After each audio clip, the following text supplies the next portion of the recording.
Welcome to Human Risk, a podcast dedicated to the understanding of human behaviour as a risk. Here's your host, Christian Hunt. Hello and welcome back to the Human Risk podcast. On this episode, I'm speaking to someone who is both a cybersecurity expert and a stand-up comedian. And no, I don't mean that one is a job and the other his hobby. My guest Ian Murphy combines both, using comedy to make people more aware of cybersecurity risks. I became aware of Ian thanks to the brilliant videos that he posts on social media.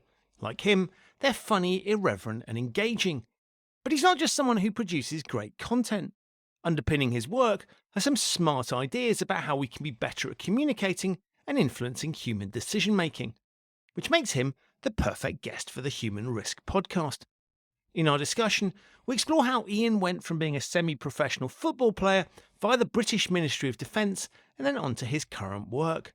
On the way, you'll get insights from him about growing up in Liverpool and some very frank views about what's wrong with the way many organisations approach mitigating cyber risk. What Ian has to say is just as relevant to other contexts like ethics and compliance. This episode was such a lot of fun to record, and you are going to really enjoy hearing Ian. Before we get to that, two warnings. Firstly, there is a lot of adult language in this episode, all, I must stress, for very good comedic effect. And secondly, some of the cultural references Ian makes might not make as much sense to you if you're listening from outside the UK. So to help you, I've put links in the show notes to the things that I think you might want to find out more about. With that said, please enjoy, as you absolutely definitively will. I'm so certain that you can have your money back if you're not 100% satisfied. Here's my conversation with Ian Murphy on cyber, comedy, and communication. Ian, welcome to the Human Risk podcast. Bless you. Thanks for having me on. Listen, it's an absolute thrill to have you because you're someone that I have been following on social media for, take this the right way, a long, long time. Feels like decades, probably only a matter of months. But you've got this amazing product that you produce and a really interesting life story. But rather than me telling my listeners about you, can you just give them a quick sort of pen portrait? Yeah. I hate talking about myself, right? I know most people kind of love doing that. A little bit of my background. Grew up in the 70s and 80s in Liverpool. Was convinced I was going to be a footballer. Wasn't quite good enough to be a professional footballer. Said to my careers officer at the time, want to be a professional footballer. Laughed in my face. There you go. Talk about diversity and bringing people up the right way, right? Can you imagine that happening today? Oh, you can't do that. I'm so offended. It's like, laughed in my face, then ushered me out the room. Became a mechanic because it was the 80s. There was high unemployment, all of that stuff. Did 4 years in apprenticeship. Blagged my way onto a university course. Blagged my way into the Ministry of Defence. Worked there for 10 years. I use work as a very loose term. And then found my way into the dot-com bubble where I ended up working for Symantec for about 5 years. And then for the past 17, 18 years, I've kind of worked for myself because I'm largely unemployable because I have a big scouse gob. And that's why we love you. And look, it's a fascinating career. And I love this shift from football to tech because it's not a logical path. And I'm betting the career teacher, when they listen to this, is going to be sitting there regretting their initial words or maybe saying, actually, they got it right in the first place. But before we come on to talking about what you do now, you were on a TV show. And I think given the name of this particular podcast, I think I can't really let that go. Can you talk about the experience that you had and what happened to you on that quiz show? Yeah, of course. So it was about 11 years ago now. It was a TV show called Red or Black, and it was hosted by the lovely Geordie Joe of Ant and Dec. Still don't know which one's which. And the whole premise of the show was a bunch of different rounds, stupid games with celebrities and things like that. And the outcome of each game was red or black. It was a simple 50-50 choice. Started with 1,000 people selected from an area of the country. So they went around different areas of the country. I was in the southwest. That's not because I was caught burglaring a house in the southwest at that time. That's primarily because I now live in Bath, right? So I'm a working class lad in the middle class world, and the neighbours absolutely love it. The house prices plummeted when I moved in, but So from those 1,000 people, they whittled it down to 8 people. Those 8 people went on a live TV show for an hour. And the culmination of that live TV show was one person was left They got to choose. There was a big roulette wheel. Got to choose red or black.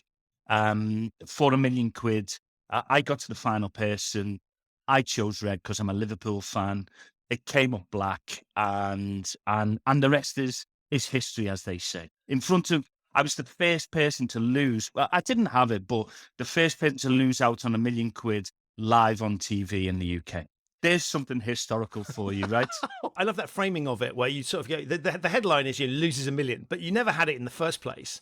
And so at the end of the day, you would know you gained some experience, right? There was an opportunity that passed you by. But I think it's really interesting the way we look at life is sometimes you could write two different headlines here. And one of them is guy has amazing, has fun time on TV show. The other one is lost $1 million. Yep. The latter is more headline grabbing than the first one. Somebody has fun doing stuff. Nobody wants to read that, right? But if you then become a red top journalist, somebody losing £1 million drags people in, so it's quite deliberate to do that for people to go, oh, hang on, here's a story. That person has a story behind that. It's almost like talking about my footballing career, where I played at Wembley and lost in the FA Vars final in front of 20,000 people and cried like I was Paul Gascoigne, as a 28-year-old man crying like a little child. But that's not as interesting as I had a great football career for 13 years where I played largely semi-professional with loads. Nobody wants to hear that stuff. They want to hear the tragedy laced with the funny, which I think is where we'll get to eventually when we start talking about comedy, Right. But I think it's really just an interesting illustration, because you seem very relaxed about it, I guess, because it happened, and it's like it's an entertaining story. It's part of who you are and your backstory. But as you talk about those sorts of things, I'm really struck that lots of press stories about people are going exactly down that line, and I think that's a really interesting dynamic that fortunately yours was. Yeah, it was a big amount of money, and it could have been life-changing in some respects. But it's not, it's not sort of like you'd set up a business and lost that money. It just you had an opportunity to play a game and it didn't work out for you.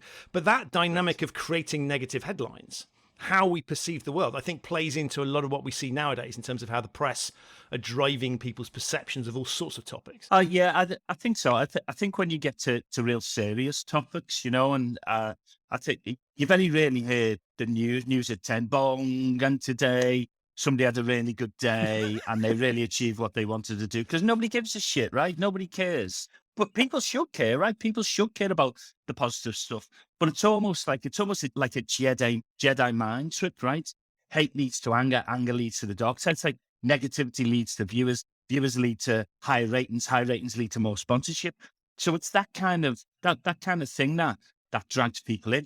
And I think ultimately, whilst it brings people in, it can also put people off as well. So if you look back at things like Brexit, that negative approach of, oh, it's going to be terrible and the economy is going to crash and this is going to happen, whereas the other side was going to be great, we're going to take our rules back. And whether that's true or not doesn't really matter.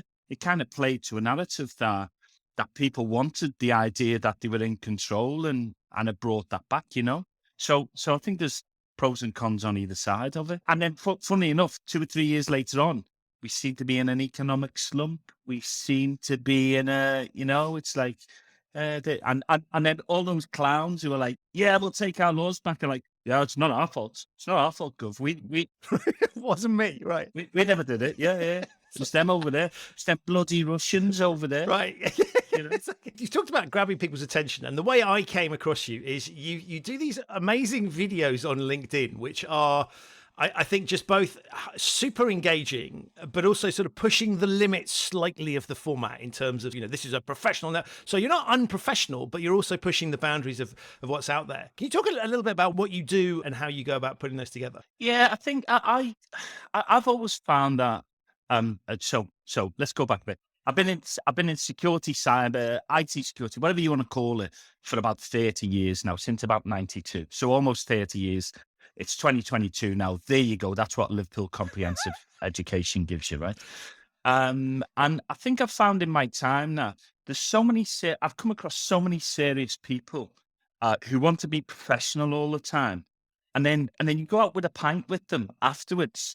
And it's like somebody's let the fucking kids out of the room and given them like E numbers are like, yeah, quick, let's go here, let's get on the carry on. And I'm like, you're not like that at all in work. So this is your true self out of work. And I wanted to portray what people could expect from me if they ever met me and had a drink with me, right? Because I wanted them, obviously it's amplified, but I wanted them to understand that I'm that same person with everything stripped away.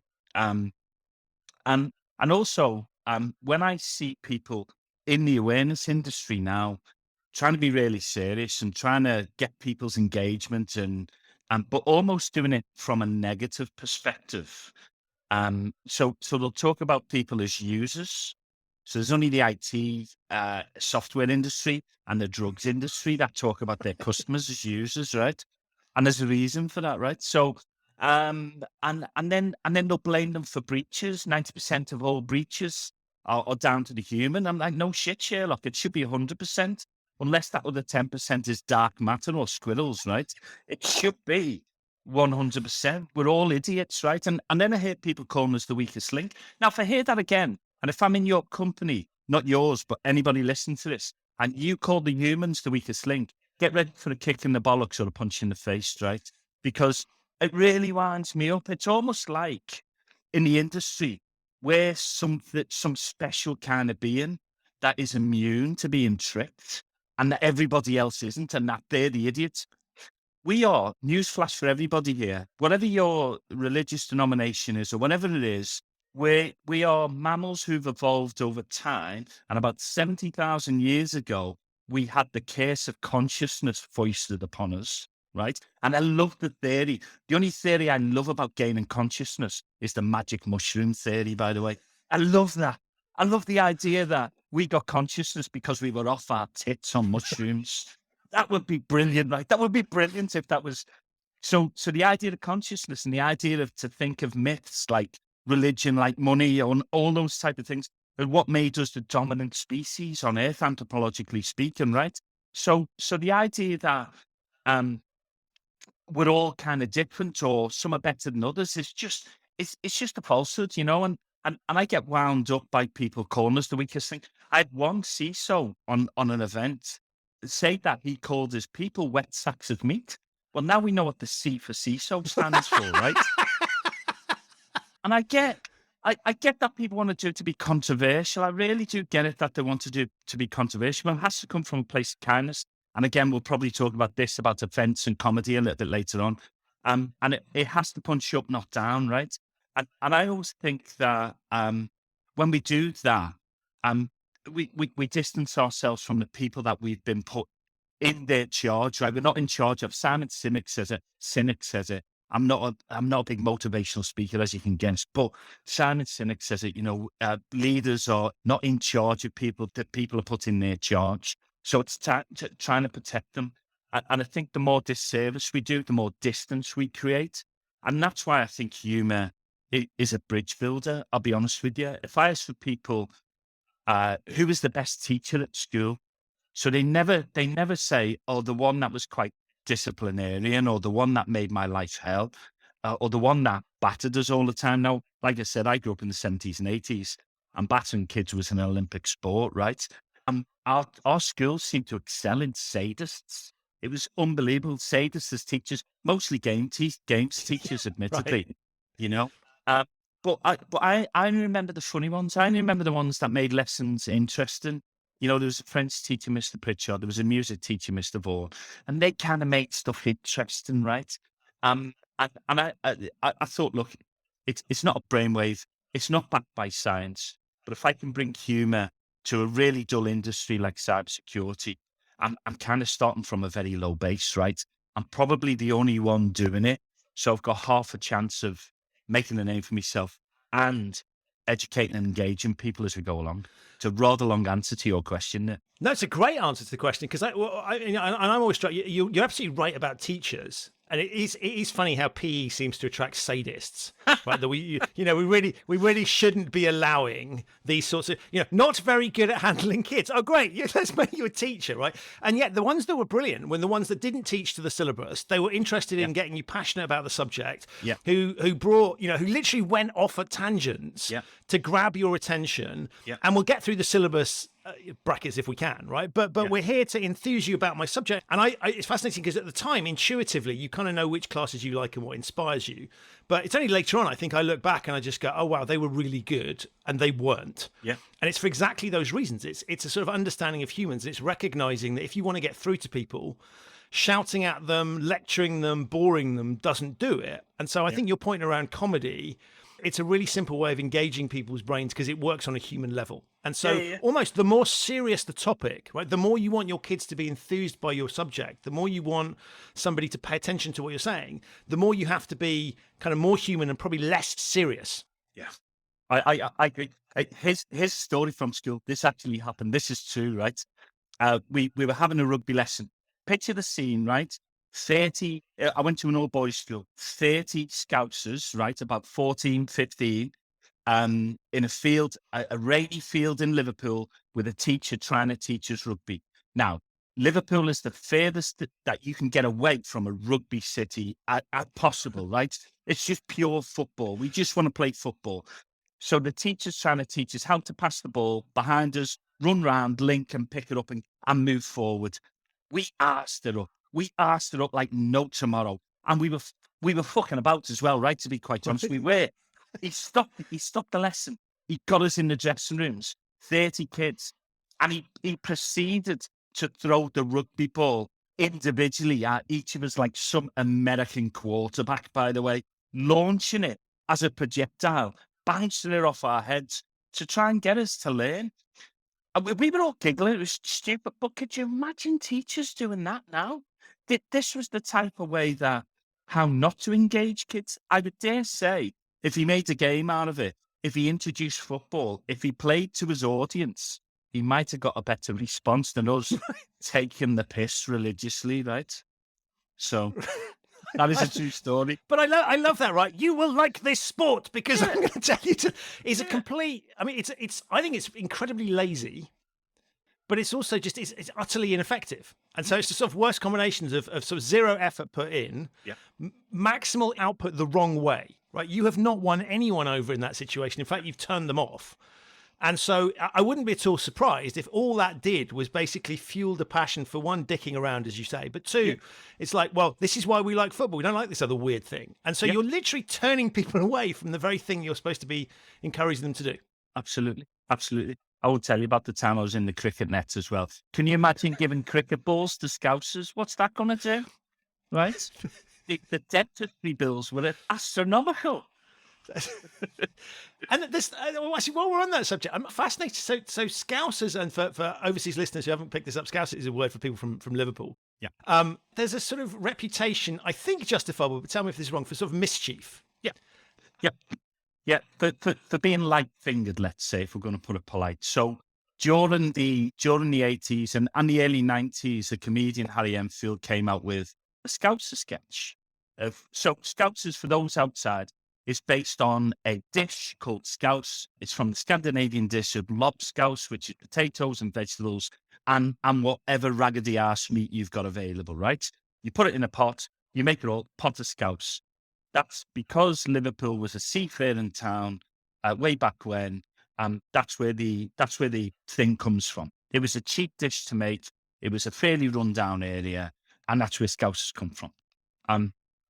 So essentially, in the 90s with Harry Enfield, he came out with a stereotypical sketch on what Scousers were and about being light-fingered, being a little bit dodgy, a little bit criminal kind of fraternity and all that, and having a perm and a shell suit, wearing a shell suit as well.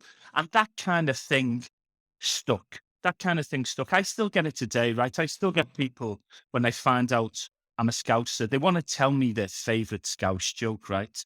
Which is, if people have never heard it, what you call a Scouse in a suit, and the answer is the accused. So that's the idea. That gives you an idea of the background of, if I hear that once more, by the way, I'm going to go absolutely. It's a good job I have no AK-47s in my reach, because I'm sure. But can you change Scouser to an ethnic minority or a religion or stuff like that? Now, can you imagine getting away with that joke? Yeah, people still do it. I still go to Liverpool games, right? And I still hear people sing. I heard it the other night at the United game, people sing and sign on. This is people from Manchester, which is 30 miles down the M62 from Liverpool. We're in the same area. We're almost the same people. We're separated by 30 miles of motorway. Sing and sign on. And if people don't know what sign on is, about signing on for benefits and things like that, I think to myself, when are the working classes going to realise we're all in this together, right? We're all in this. Yeah, and I get the rivalry, I get the piss taking, I get all of that type of stuff. I really, really do get it. I still scratch my head at it, when we get other teams coming to Anfield singing it, from Newcastle, from the Midlands, from other Northwest, even from London boroughs and things like that. I think to myself, when are we going to get past this type of stuff?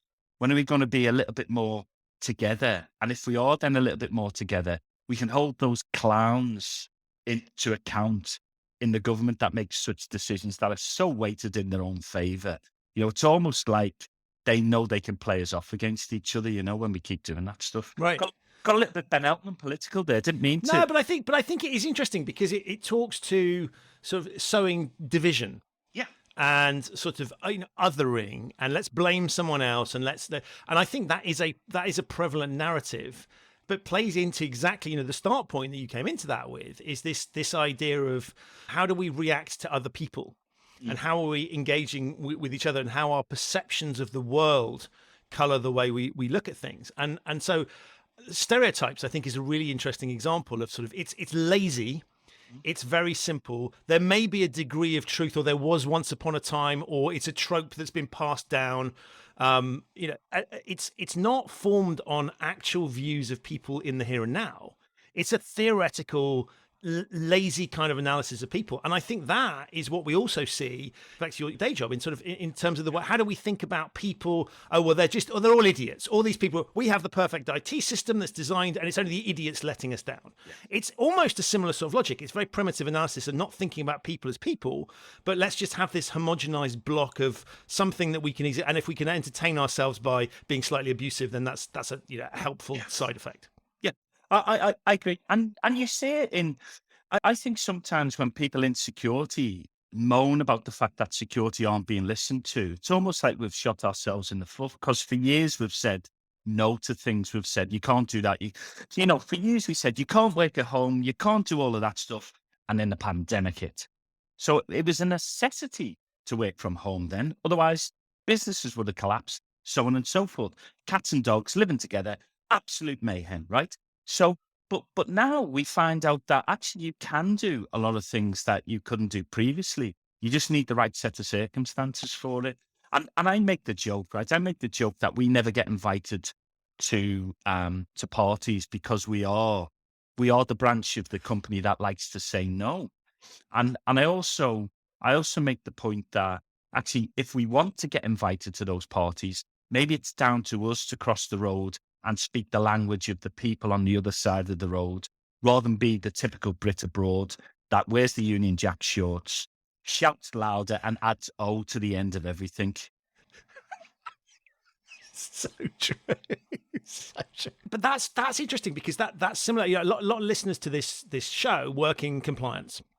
And that's a similar dynamic, right? Which is where people just go, oh God, it's those guys, the business prevention unit, right? Who, like, you go and ask for permission, something, the default presumption is they're going to say no.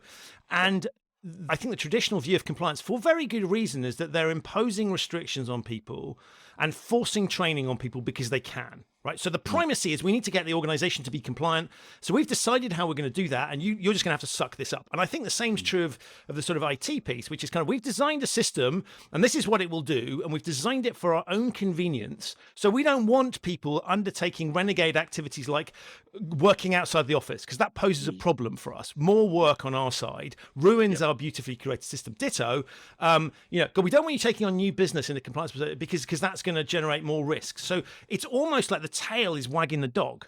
Yeah. And actually what we should be doing is turning around and saying, okay, right? You might not like the fact that you have people in your business because they're a pain in the butt, but they're necessary to generate revenue because you're not in this function that you're in. So we need to unleash those people to be able to do what they want. And clearly there'll be limitations. There will be stuff that the business wouldn't want them to do. But generally speaking, we're there to facilitate that. And we have to then find ways to work with that. So if those people are under lots of pressure, if they have a moment of idiocy, if they don't actually understand the technical subject that we're dealing with, that's our problem, not theirs.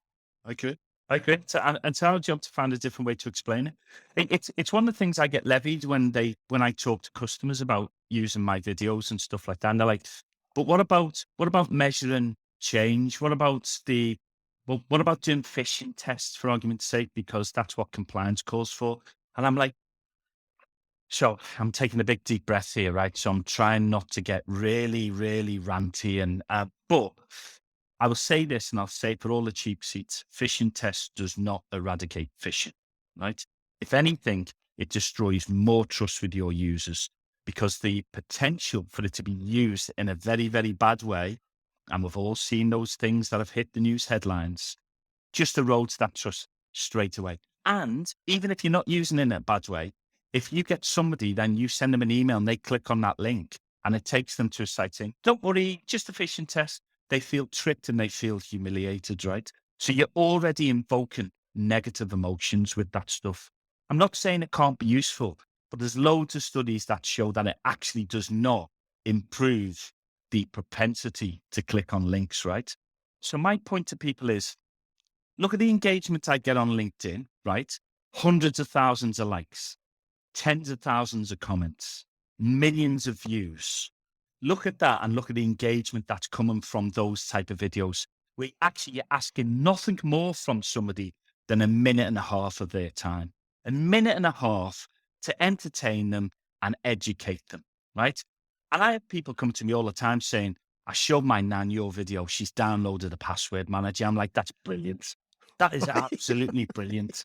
You know, or my wife has finally changed her password. Or I do this for the likes of my dad, who are not technically savvy. So when I put out my password post last week around how to select the password, and it's part of my stand-up routine of using swear words and somebody who annoys you at work.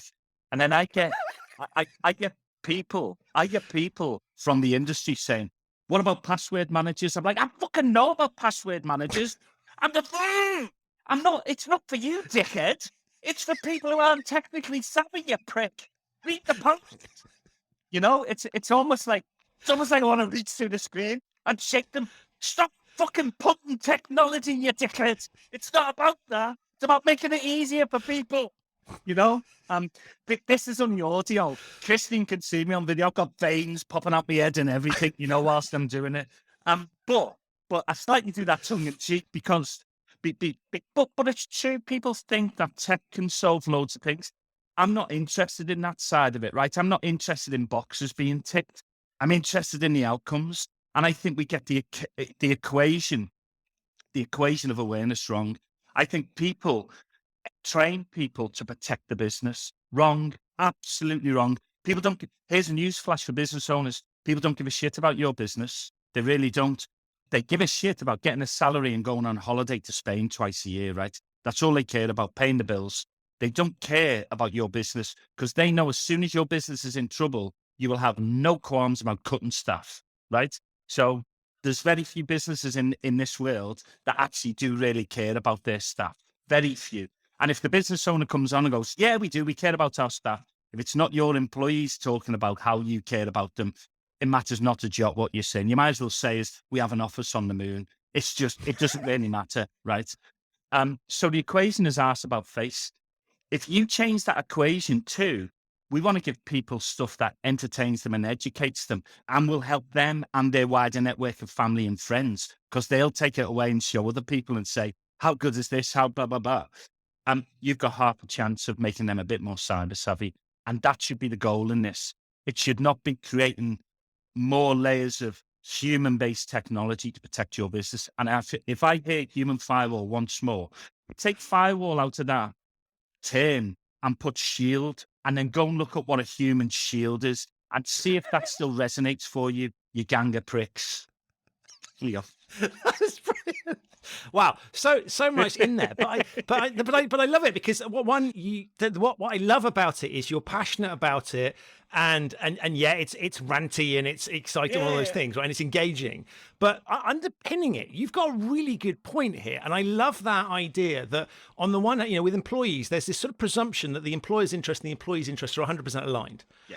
Right. And yet in many organizations, we have clear evidence, redundancy rounds, or just generally like making me sit through a tedious bit of training does not illustrate that you give a damn about me. Yeah. So let's stop pretending. And I think it's a much smarter move to just go, let's not think about how we would like people to behave. In an ideal world, we have all of our employees love coming to work, and they can think, and they would never dream of going working anywhere else because it's the best company on the planet, blah, blah, blah, blah, blah, because we're amazing, right? In reality, that's not true. People have all sorts of other things going on in their heads. And for a million reasons, not least ones created by the organization, there are these conflicts of interest. There are going to be times where you want me to do stuff that I wouldn't do. You're going to make my life harder. Yeah. You're going to require me to do things I wouldn't do naturally. And so we have to recognize that. And I think there's a lot of sort of fantasy land thinking about, well, if we just point to the employment contract, they have to do this, because then we're missing that human touch. And they, if you can monitor it, they will pretend to do it. Yeah. But actually what's interesting about the phishing stuff is the reason that people know that they want to do that is they know that human beings are fallible. Yeah. So if you thought you had it all under control, you wouldn't bother with those phishing tests because you go, we've got it all under control. We know that. Yeah. You're doing it to sort of prove a point. Yeah. You're proving what's already there. I think I'll say common sense sometimes, but actually I want to ban that from the lexicon because common sense is just not a thing, right? What I find common sense, what other people find common sense are two different things. If common sense was universal constant, we wouldn't have to have on coffee cups, caution, hot contents, right? We'd pick the cup up and our sensors would go, oh, that's a little bit hot. I'd better not pour it on myself. Right. So, well, I'd better not drive at high speed down the motorway and stick it in my crotch, which I think was the original story. Or peanut butter jars that say may contain nuts. The clue is in the title. It's got nuts on the title. It's almost like if it didn't contain nuts, something would be wrong, right? Yeah, exactly. So I want common sense to be removed. Also, as well on the phishing test, I give a couple of analogies, right? So that's my watch wanting to get in on the thing. So on the chat. Yeah. I'm sorry, I don't understand you, you scouse dickhead. So on the phishing thing, I give a couple of examples. Right, my parents never taught me that the stove was hot and not to put my hand on it by taking my fingertip and popping it on the stove and burning the tip of my finger to show me how much it hurts, right? So that's kind of what happened. Or they never explained stranger danger to me, right? By employing a stranger to come and pick me up from school, drive me round a little bit, ruin the rest of my life that I'd have to be in therapy, then drop me back off at home to me mum with me mum waiting there and going, now, what are the 3 things that you didn't spot about that stranger? Just doesn't happen. So why do we think we can do that in awareness? It's just crazy. It really is. The other bit I love is I always used to use those phishing tests as the perfect excuse. For any time a piece of bureaucratic nonsense came out of wherever, I would just, because they developed a button where you could click if it's phishing email. So it's quite a smart behavioral thing. This looks suspicious, and it would get rid of it. And I think it blocked all the links and we clicked get rid of it. I used to, anything that came in that looked like bullshit, right? Even if I knew damn well it was legit, I'm like, perfect, right? You've just given me the perfect covers.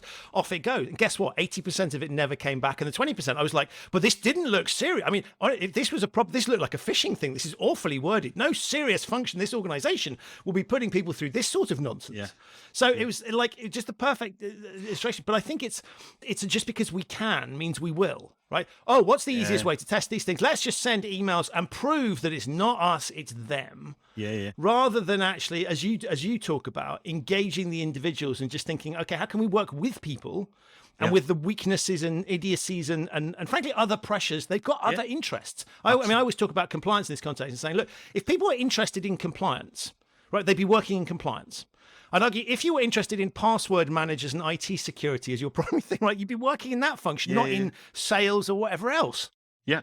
Why do we feel the need to have to explain what we do as well in cyber? Why do we feel the need to explain and justify our existence? Accountants don't do it, right? Accountants don't do it. They don't. Hey, here's how you do double entry bookkeeping. Couldn't really give a shit. Not interested. Right. Here's what 2-factor authentication is. Actually, if it was easy enough for the user to use it, you wouldn't have to explain it to go, oh yeah, that's second nature. I know about that. Technology companies do a lot better. 4 out of 10 must try harder. It's like a school report. Easily distracted.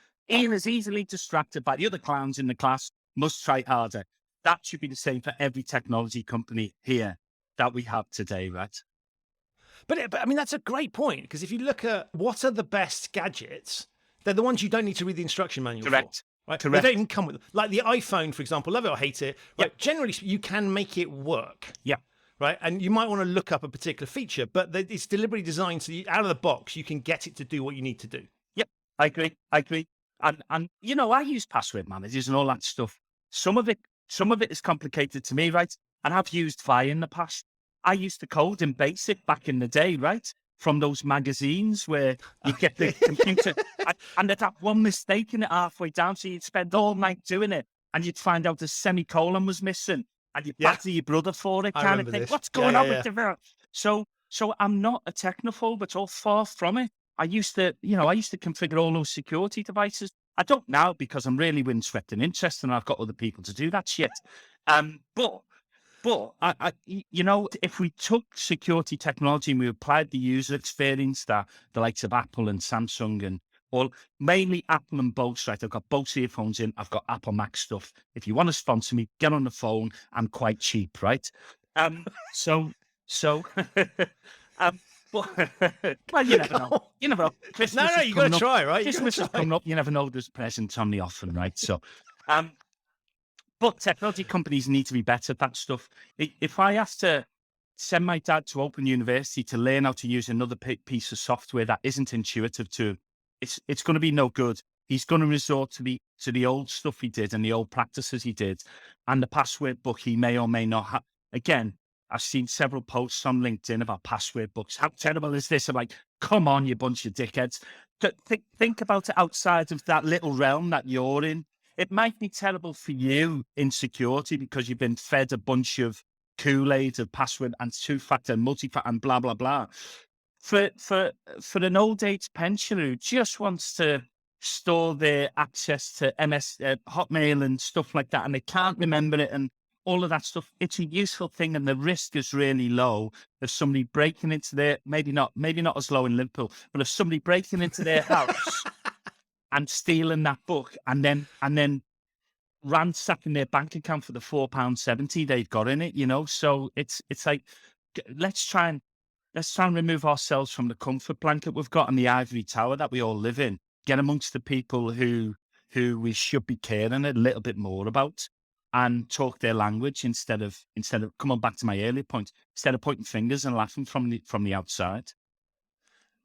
But I mean, that's so fundamentally simple. And the bit I find interesting is if you look at things from a customer perspective, right? There are certain things organizations get their employees to do that you would never dream of getting a customer to do. Well, we couldn't possibly do that because they won't do business with us. Yeah. And I don't understand. I mean, some companies are awful at customer service. Let's be clear about that as well. And they might be good internally. But we know good customer service when we see it in the outside world, right? If someone pisses us off, we don't go back to their business. Someone rips us off, we don't go back. If it's an unpleasant experience, we don't go back. Restaurant that almost poisons me ain't going to get my business again. Yeah, certain kebab shops at 3 o'clock in the morning accepted, where I may have forgotten. Now they're not quite a restaurant, are they? If you're classing them as a restaurant, we need to have a chat. Right? No. This is although McDonald's is technically a restaurant according to its own definition. So it's got tables and chairs. That works for me. This is true. But so we know this intuitively that unpleasant things that don't work with us, we steer away from, and so we're put off. Yep. And the bit I find fascinating about that is there doesn't seem to be a benchmark that says what's the employee experience like. You know, HR will talk about the employee journey, a little bit like those TV talent shows. Everybody has to have a journey, but it's that we think about those sorts of things, but we don't say, well, what is this doing to their day-to-day existence? Is this pissing them off? Is this wasting their time? And I think we should be putting that customer lens that says, well, we don't want to irritate our customer, we want to retain our customer. The same thing to employees, particularly when they're working in remote environments where changing jobs is, particularly with the labour market where it is now, it's much easier than ever before in some cases. And, you know, if switching jobs involves you log into the same laptop at the same desk, it's just a different employer, even easier. We need to be working with that dynamic. And so being less irritating and less intrusive seems to me to be critical. Okay. But don't forget, if you ask an employee for their feedback or honest feedback on something, they're not going to give you their honest feedback. The same as you're not going to be the person you are outside of work, in work, right? I've lost count of the number of HR meetings I've had, right? To be quite honest, because I am generally, if you speak to anybody who's ever worked with me, I'm the same person in work, right? Right. I don't pull any airs and graces. It's not that I don't suffer fools gladly. I'm just the same person. Some people like me, some people don't. I'm all right with that. I'm not out to win any beauty contests, right? Or popularity contests. I'm there to do a job and I'm there to do it well. I don't intentionally go out to upset people. Just seems I have a God-given gift for it, though. I honestly, on one of my posts yesterday when I did the A to Z rap or the A to Z rap, at the Z because it was an American type of rap, but the A to Z rap. Somebody wrote on my post, and I kind of leave them there. I don't sanitize any of my posts. Somebody wrote, "You looks like shit." I'm thinking, that'll do for me. That's going on the testimonial wall. Apropos of nothing. I haven't even had a chance to insult this person, but it seems I have a gift for people to, and it's only one or two people that ever come on my post and have a go at me like that, but employees will generally not give you the truth. If you ask for it, they will not give you the truth. That's why one-to-ones should be banned in every company. They should be banned. They're useless. The only use of one-to-ones is to get a promotion, and actually then it's a popularity contest if your boss likes you or not, because you can be doing a really shit job. If your boss likes you, you'll get... I've known football teams, by the way, who've kept certain professional footballers on and extended their contracts because they're good for the dressing room. They're not good on the pitch, but they're good for the dressing room. And that says a lot as well, because you need that type of stuff. You need the hard workers. You need that, but you also need the office clown, right? You don't need the office self-appointed clown who thinks they're it. You don't need the David Brent clown, right? You don't need that person. He went home to get his guitar. Fucking, you don't need that. Or the person who's, and I get it now, being a stand-up comedian, I get it. I'm funny. I've had people come up to me and go, "I'm funnier than you." Almost like Yozzy Hughes out of Boys from the Black Stuff gives a job type of thing. People come up to me and go, "I'm funnier than you." And I'm like, "Congratulations, well done." Which comedy clubs have you played at? "Oh, I don't do stand-up." "Oh, okay, fair enough." Or the phrase every comedian dreads, "Here's one for you." I'm like, no, I don't think so. No, it's not funny. Why isn't it funny? Because it's racist and it's homophobic and it's this and it's that. I get people telling me those jokes. You can use this one. I went, I'm only going to use that if I want to get cancelled, to be quite honest. I'm not using it. What's wrong with it? Well, where do you want me to start? It's like, honestly. But that's a weird thing, right? Because you wouldn't like go to a restaurant, go to Gordon Ramsay or whoever, right? Go, you try this recipe, mate. It's much better than yours. So why is it acceptable to do that to you in that context? Absolutely. I don't know. I mean, I'm quite good about it. I just, I mean, I was at the Fringe last week and I annoyed John Bishop for a bit, right? Who's a hero of mine. And we actually have a past, and I reminded him of that past. So we played football together for a very short period of time, very short indeed. And he didn't remember it. And why would he? Because, I didn't have a beard and glasses then. But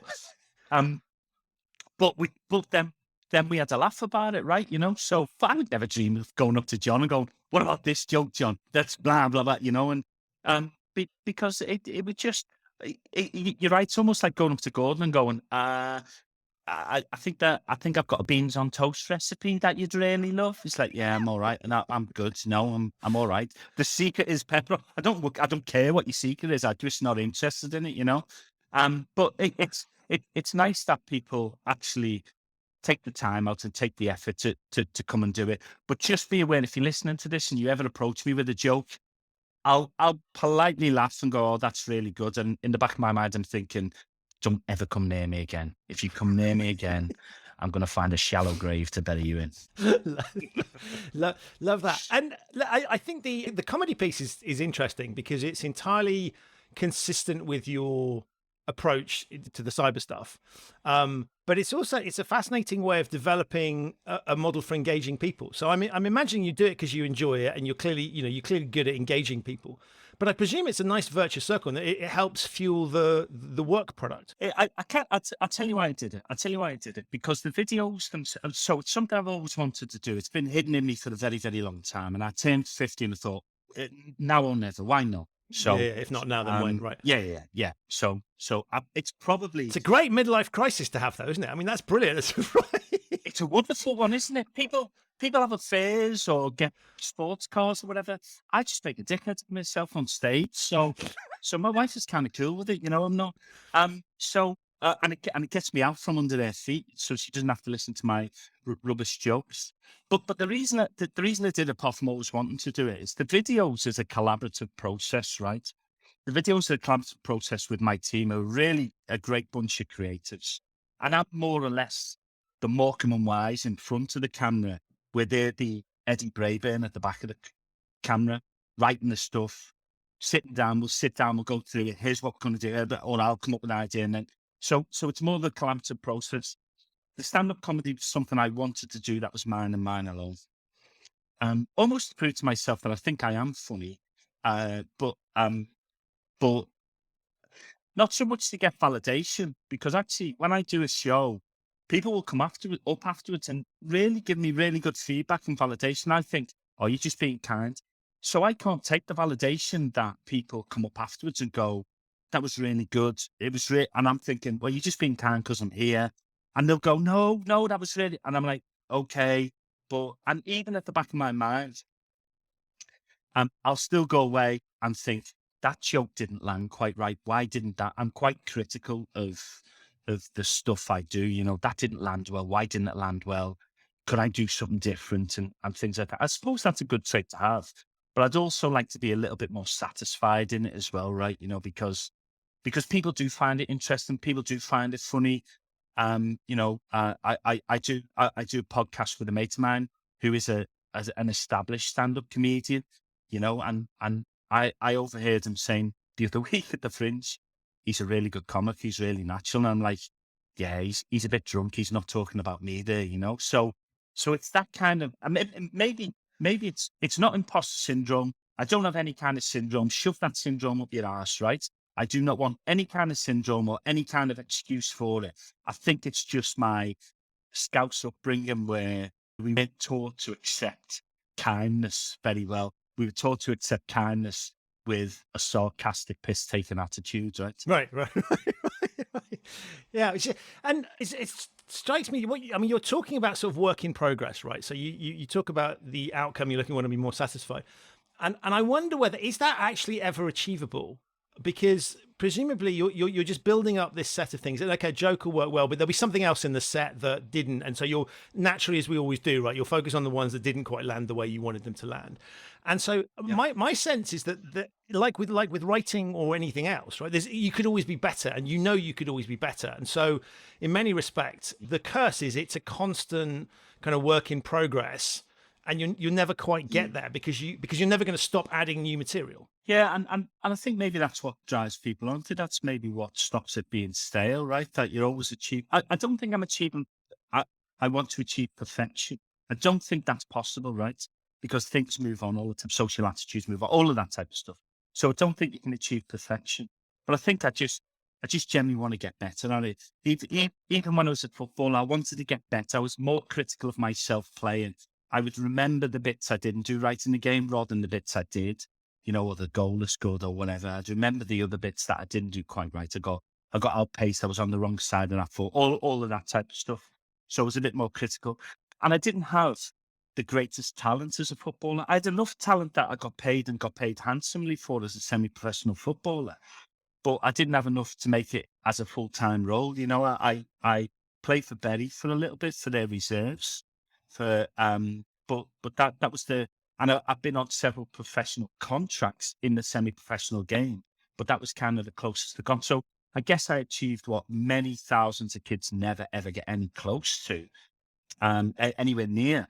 But it wasn't quite my ultimate dream, and maybe that's the bit that drives me, because I was always nervous before a game. Always, didn't matter. I played thousands of games, doesn't matter how many games I played, and I played them in front of nobody. And I played them in front of 20,000. Always got nervous. It's the same with comedy. I always get nervous. Same with presentations as well, by the way.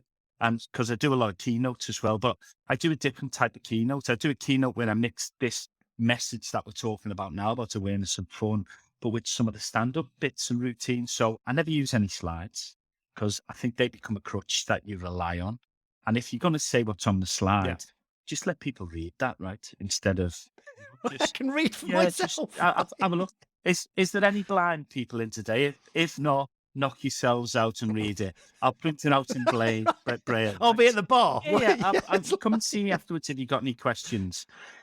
Don't give it an hour or two. I might be a little bit shit-faced at that time. You might get the answers that you want. I always wonder about that, right? I always wonder about people who have 10,000 slides as well. If you can't say it in 10 slides, you shouldn't be saying it at all, right? It should be a course or stuff like that. It should.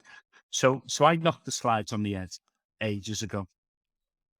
And I kind of do that more irreverent keynote. I talk about human beings. I talk about our propensity for idiocy. I talk about why that is. I talk about why we'll always fall for scams, why it's always been the same, whether it's today or 250,000 years ago in the savannah of Africa and things like that. There's always been people who want to steal your berries, right? Always. It's the same today. Doesn't matter whether it's on the savannah or in the ether somewhere. There's criminals everywhere. There's always been bad people. And there's always been idiots amongst us. And we're all those type of idiots. Just give it enough time and you'll come across your own idiocy, you know? So I think that's really important for me. It's really important for me to try and be that genuine self. And actually it means that each keynote is different, right? I almost go up there with the same ethos Billy Connolly does as he goes up with a stand-up.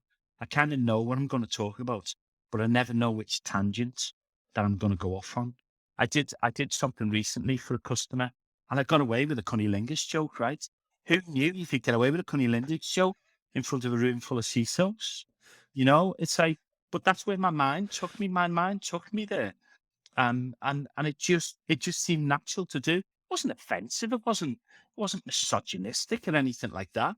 If anything, it was highlighting the propensity we have in our industry to get things wrong, you know, and to misunderstand what the normal person on the street wants to think about. And I think that's when I say cybersecurity is still welcome to the antidote, I think that's what I mean in the antidote. I'm the normal person, as normal as you can get, person on the street. I think I like to try and represent that, you know, the quiet majority that are listening to somebody talk about zero trust and thinking, what's this fucking idiot going on about? But there's something interesting there around, you know, letting for you've got a rough route map of where you'll go, and you've got material that you can lean on, but you're kind of reading the room, right? And some of it will be driven by what you feel like on the day.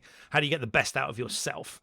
But a lot of it is also, I'm guessing, reading the room and seeing, you know, just how are the reactions and where does that take me? And I think that's another really good illustration of the thing that is missing from a lot of these kind of quote unquote professional communications and education attempts, because it's kind of like, well, we've created a piece of training that will solve that problem. And what you've basically recognized in yes, it's different when it's face to face with people and you're getting that particular feedback, but recognizing that that's important, that if you misjudge the mood of the room, the content can be amazing, but it's going to bomb. And so you have to adapt to that. And I think there's something interesting in that, particularly where we are communicating with people digitally, right? We have options now to give people content that will be more resonant for them. So there are going to be people that are more attracted to content. Some people want a bit more detail. Some people just want to laugh. Okay. Some people, and we have the opportunity to do that. And I think sometimes training and communications and these sorts of things don't think in those terms, right? It's kind of like job done. Yeah. I have concocted something I think is perfect, and there's no sense of reading the room in the way that you do. And that's why I always say to people, you know, training, awareness, whatever it is, needs to be layered. I almost go like Shrek onions, layered, you know, and it really does need to be layered. And I'm not saying that my approach is the right approach, but I'm saying if you do want to do phishing training, knock yourself out. I don't think it's useful, but you knock yourself out if you do. But there's still space for my content over the top, because you've got more chance of capturing a wider swathe of your employee estate than just focusing on one. It's almost like saying, I love lasagna. I'm only going to have lasagna for the rest of my life, right? You know, so unless you're Garfield, that's not working for anybody, right? So you need variety, and you need that different approach, and you need those different things. It's why I actually developed that keynote speak and also the stand up, is to offer people in October Awareness Month a different approach to awareness, right? Let's have a little bit of fun about it. Let's poke fun at ourselves. Let's let's be the butt of the joke for once, and instead of trying to make the users, I hate using that term, but the employees the butt of the joke, let them have a laugh at us, and I think that exposing that kind of idiocy within the industry, and that terrible thinking is the right way to go within it. And I also think, like I say, try different things. It's why, essentially, because I'm still a startup, right? I'm still new and unique doing this type of thing, even though I've been a dickhead for all my life, right? For as long as I can remember, I've been a dickhead. So I'm really adept at it. But as far as the cyber community exists, it's been a couple of years, 18 months maybe, that I've been building up this persona. And then for the past 6 to 9 months, about doing stand-up and things like that. Um, so I get that people are fearful of it because it's new, and they don't want to take my word for it. They'd rather see a doctor or a professor stand up and talk about behavioral science and how it works and how it changes cultures. Listen, I don't need Professor Brian Cox to explain to me the calculation for gravity, and that if I step off a really tall building, I'm going to end up in a squishy mess on the floor. I already understand that, right? The same as I already understand humor is a massive, massive tool for learning. It really is a massive tool for learning. And what's the worst that can happen? When people go, oh, I don't know if I can do that because Karen and Dave might get a little bit offended. Are you willing to accept the risk of the 99% of your employees falling foul for a scam because of Karen and Dave? Are we limiting our company because one or two people may take offense at something that is not offensive at all? They're just either taking offense on other people's behalf, or they're asking me to do something about an emotional reaction they've had to one of my videos, if I might say knob in it. It's like, I can't, Right. because the other thing I was going to say about digital is context is always missing, right? I did chat on this week's post. So I did a post about hating Daniel Radcliffe, right? Let's, for the record, say I do not hate Daniel Radcliffe. I've never met the guy. I'm sure he's a lovely, lovely guy. But it built up to the point in the post because he did the Blackalicious A to Z rap on Jimmy Fallon, and it was awesome. He was brilliant on it, right? And I'd made the post about hating him because he was so good, and I'm going to get my own back by doing my own version of the rap. Some bloke wrote on and he deleted the comment afterwards after I pointed out the ridiculousness of it. Some bloke said, I enjoyed the spoof of the video, but I don't think attacking Daniel Radcliffe is the right thing to do because blah, blah, blah, and you've missed the point here, you've let yourself down. And my response was, have you got out on the wrong side of sense of humour bed this morning? If you can tell that the A to Z rap is a spoof, do I really need to add emojis, smiley emojis, or only joking at the end of my post to alert you to the fact that this is a spoof? Go and be no fun someplace else. He deleted it once to put it on there, right? A couple of other people saw it. But, I think that, but for him, context was missing. And I get that. And, and I tried to make it lighthearted. I wasn't trying to attack him. I was trying to make it lighthearted to get him to rethink what he wrote. And I hope he did, because he then deleted it because he probably saw the ridiculousness of what he was saying. I'd hate to feel as if I'd offended somebody deliberately, right? If you're going out with the intention to offend, you're an arsehole. I've said this before and I've said it many times. You're an arsehole. It's really easy to do. It's not a nice thing. If somebody takes offense from something I've done, there's not a lot I can do about that because it's your emotional reaction to it. As long as I know that the subject of the joke is either me or an institution or a thing or a celebrity or a politician, or because then it becomes spoof and parody, then I'm kind of okay with that. If I'm picking on somebody and then getting all my followers to pile on, that's not good. That's bad juju, right? That's not good at all. And I would quite rightly be called a prick by everybody for that. plays into, we were talking about before we were recording, the whole kind of cancel culture. And there was a comedian at this year's Fringe, Jerry Sadowitz, who had his show cancelled because people found offensive. And so I wonder, I mean, you've pointed toward almost what you're saying is there are no limits, because you're calibrating your output and you know where you're coming from. And so you're prepared to run that risk of offending people because actually you've thought about it before. You're not just sort of blundering out and shooting from the hip. There is some thought behind it, and therefore that's the calibration there. Is that the right way to look at it? Yeah, I think so. There's always thought behind it, right? There's thought behind the jokes. There's thought behind the videos. I think it's easy to offend, right? If I wanted to offend, I'd pick a person, or I'd pick a societal group or whatever, and I'd go after them, right? I'd go after them. I'd like to think that any joke I do, or any joke that I have a personal connection to, right? So if I'm going to do a joke about a vegan, I've got a personal connection to it, right? Because of stuff that happens in my life. Or if I'm going to do a joke about being a Scouse, well, I'm a Scouse, I can do that joke, right? Or if I'm going to do a joke about dementia, I can get away with it because my mum had dementia before she passed away. So I can do that stuff because it's personal to me, right? If I'm doing it to pick on somebody and to go after it, then I think that's wrong. That's the bit where you're punching down. That's wrong. That's just bullying. That's another thing as well. Bullying. I think most of the time now it's easy to hide that, oh, you're just being bullying and stuff like that on online. And I'm not saying it's not a thing. Of course it's a thing. And if somebody's mental health is affected by it, then we need to take it seriously. But I sometimes wonder how a lot of these people that instantly, when they don't hear something they like, pull out the bullying card, how they'd have gone on at my school.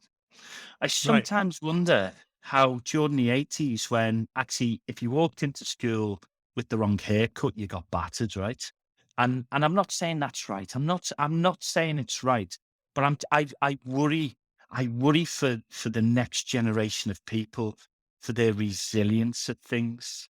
And I think that's where part of what I do in reacting to kindness, of being a bit sarcastic and piss takey, that's a double-edged sword, right? Because I do say thanks, but inwardly I'm like, oh, I don't know how to react to it. I wonder if that kind of approach of being able to take the piss out of yourself and have fun against yourself and own sometimes the insults that are being directed to you, that we're anesthetizing life so much where at some point it's just going to be too boring to live. It will be too boring to live. You know, I don't mean to be outspoken for outspoken's sake, but I think I should cause discussion amongst people. I think I should be either likable or not likable, because if I'm trying to please everybody, I'm pleasing no one, right? So if I'm trying to please, in my mind, the normal person on the street, my dad, my brother, my wife, my son, all of those people, if I'm trying to please those people, I know where my audience is and I know who it is. If then somebody who I'm not trying to please gets bent out of shape, I don't know, the owner of a fishing company or stuff like that, or the owner, I really couldn't care because that's not the target audience I was going for. And I wasn't meant to offend you anyway. I'm going there. So I think you should pick a niche. I think you should pick a niche and go after it.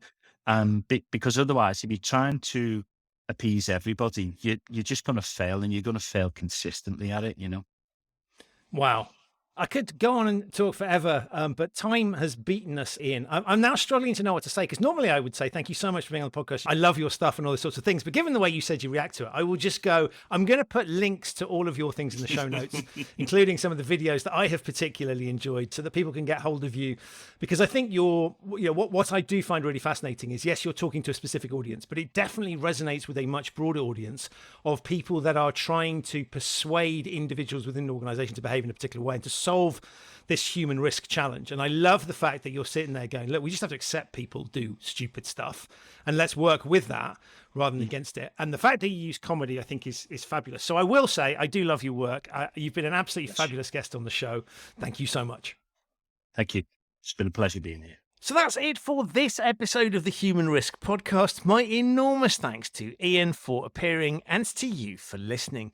To find out more about Ian, his work and his videos, have a look in the show notes. There are links to all of those there. You'll also find links to some of the subjects that we talk about so you can explore them in more detail.